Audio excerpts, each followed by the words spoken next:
What's up, folks? Today we're going to be comparing two smoke alarms against each other. This one is a EI or Aico Electronics EI100B. It isn't the interconnects model, that's the EI100C. The EI100L is the escape light one. No battery in it. Yeah. There we have this cheap one. We have a status ST11. That, I don't know if that's the model number. Oh wait, this is a KD-134A, yeah.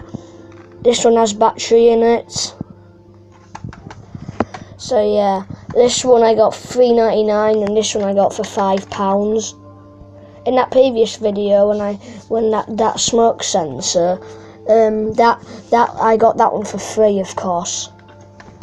This one I got for £5 and I got for that $3.99. This one's quite cheap. Sometimes it false alarms. Faith's got the exact same one in her room. I could show you it, but my tablet is on charge, so yeah, not a wise idea. But yeah, thanks for watching this video. There's not really a lot of differences. This is ionisation and this is photoelectric. So yeah, thanks for watching.